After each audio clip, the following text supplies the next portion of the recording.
Hey, how's it going, guys? Mouse676 here. I'm bringing you another Mexico match, and we're just gonna jump straight into this. Now, it was supposed to be Mexico versus Jamaica, and as I just recently found out, Jamaica isn't in the international part in FIFA. So we're just gonna gloss over that match and I'm gonna make an actual prediction. I'm gonna say it's gonna go 2-1 to Mexico. Hopefully, that's my prediction because we did beat them in the CONCACAF's final, the CONCACAF Gold Cup final. So hopefully that does happen.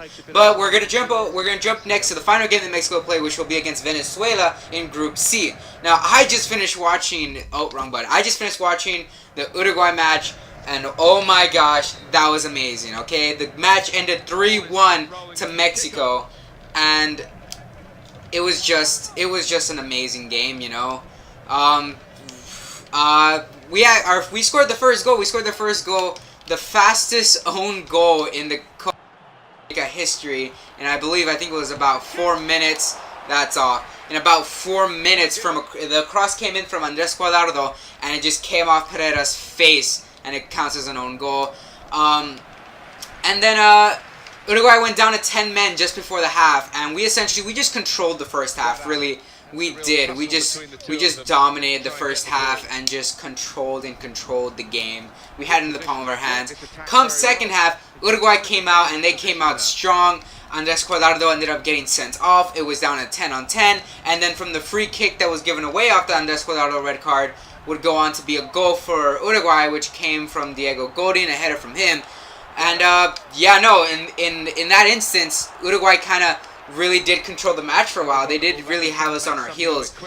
But substitutions were made, and things just changed. We slowly started controlling the game, and then from a corner across from Miguel Layun, it was bobbled around in the box a bit, and guess who finishes it? You want to know who finishes? Not only is he the oldest player on the team, people are always like, why do we keep putting him in our starting 11? And he proved all those people wrong because he played a fantastic game.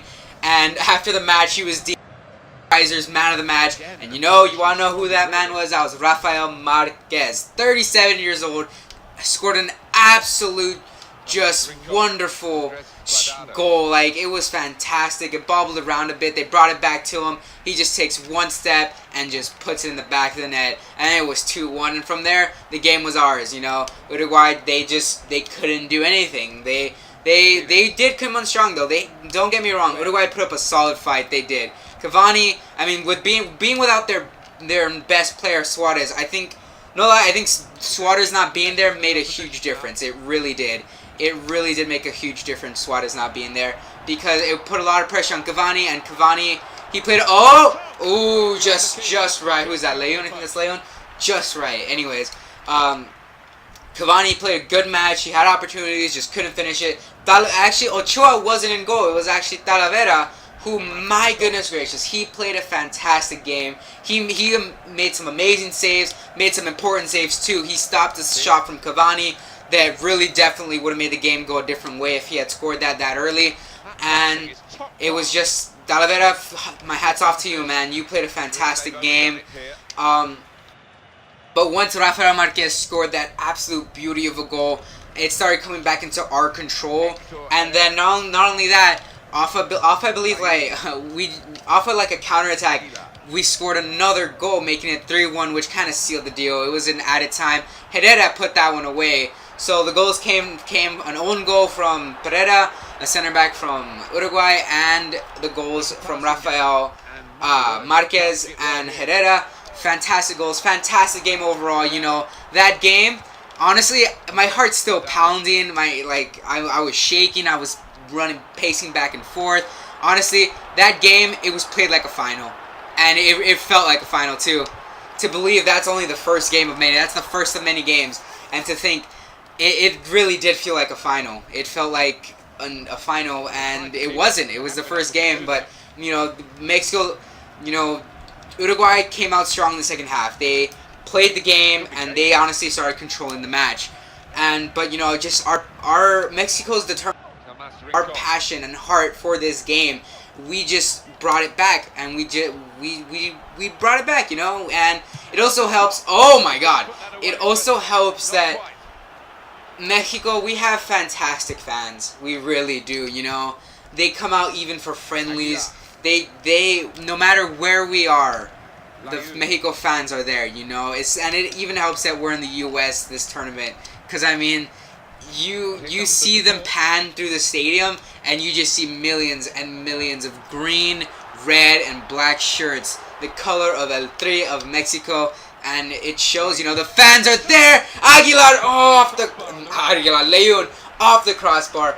But either way, the fans are there. We have a strong supporting, you know, fan base. They always have our back and make it feel like we're at home. And in reality, we kind of are at home. You know, the U.S. is the backyard for Mexico. You know, it's more like a front, depending which way you go. Yeah, but you know, the fans are always there, filling those stadiums, chanting, screaming, and sometimes a little chaotic. You know, we do have crazy fans. You know, but it just shows our passion and our determination for our team to do well.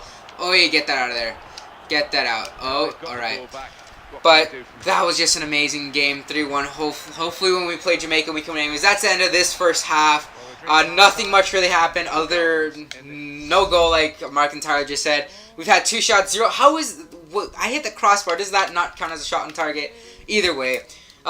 Excuse me. Hopefully we can get anything going. But as of right now, Mexico are leading Group C. On goal difference. Venezuela beat Jamaica, and yeah, it's not like, and Uruguay are actually bottom of the table. Took too long.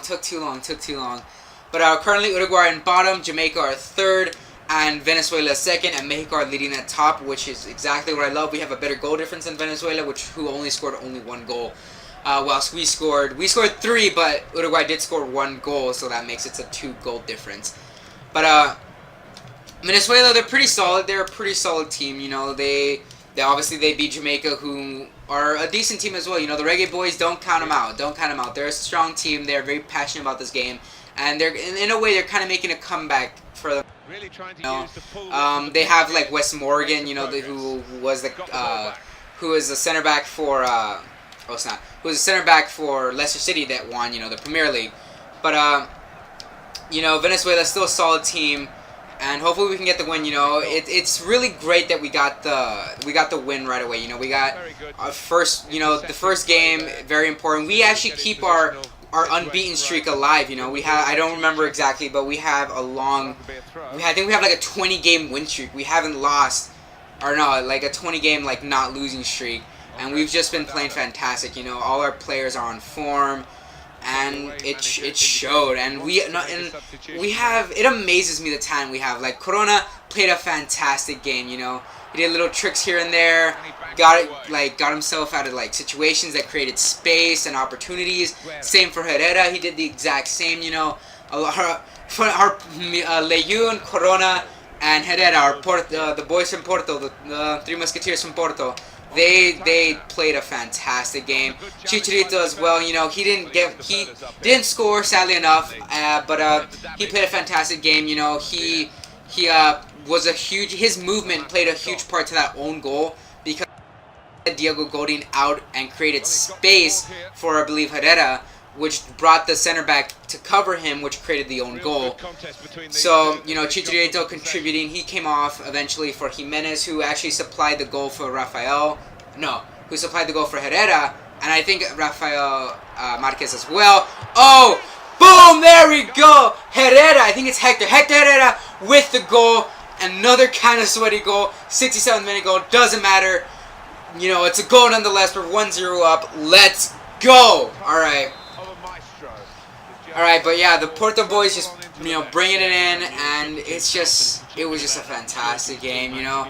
And all our players are on form. They played magnificently, you know. Lozano came in, and pardon myself again, I did say Hector Lozano in my first Mexico match day. It's actually Irving Lozano. That was just human error. I mean, they both start with an H, and it's, you know, human error. You know, I'm not perfect. You know, it's not like I'm a robot. This is actually similar. Oh, you've got to be kidding me!